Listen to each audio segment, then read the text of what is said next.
என்னோட பர்த்டேக்கு எங்கேயுமே வெளியே போகாமல் தப்பு பண்ண மாதிரி என் ஹஸ்பண்டோட பர்த்டேக்கு பண்ணிடக்கூடாதுன்னு முன்னாடி நாள் நைட்டே பார்பிக்யூனேஷன் டேபிள் புக் பண்ணி கிளம்பிட்டோம். கிளம்பும்போது நாங்கள் அதை பற்றி யோசிக்கவே இல்லை. எப்படியும் ஒரு 2 ஹார்ஸ் ஆகும் அந்த அந்த பார்பிக்யூ அப்புறம் மெயின் கோர்ஸு டெசர்ட்லாம் சாப்பிட்டு வரதுக்கு எப்பயுமே ஒரு 2 ஹார்ஸ் ஆகும்.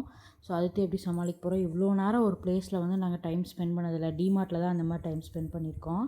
பட் இங்கேயே வந்து முன்னாடி ஒரு வீடியோவில் போட்டிருப்பேன் அப்சல்யூட் பார்பிக்யூ நேஷன் வந்து ஆம்பியன்ஸும் சூப்பராக இருந்தது. முன்னாடி போய் உட்காந்த உடனேயும் நல்லா வெல்கம் பண்ணிவிட்டு சர்வீஸ் எல்லாமே சூப்பராக இருந்தது. யூஸ்வலாக எல்லா இடத்துலையும் இருக்க பார்பிக்யூ தான் அங்கேயுமே இருந்தது.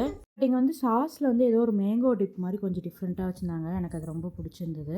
பட் இங்கே வந்து லைவ் கவுண்டர் எதுவுமே கிடையாது. அதுக்கு பதிலாக தனியாக பானிபூரி கொண்டு வந்து வச்சுட்டாங்க. நாங்கள் போனது என்னமோ 2 பேர்த்துக்கு தான். பட் ஆதி இருந்தால் எங்களை விட செம்மையாக சாப்பிட்டா. நியாயப்படி பார்த்தா அவனுக்கும் தனியாக பில்லு போட்டிருக்கணும். நெக்ஸ்ட் ரவுண்டு நெக்ஸ்ட்டுன்னு ஒரு 4 ரவுண்டு போயிட்டோம் அதுலேயே மெயின் கோர்ஸுக்கு முன்னாடி. ஏன்னா ஆதியுமே நல்லா சாப்பிட்ருந்தனால. சூப் வந்து வெஜ் எடுத்துருக்கணும், கொஞ்சம் நல்லா இல்லை. கொஞ்ச நேரத்தில் வந்து பாப்பாவுமே தூங்கிடுச்சு.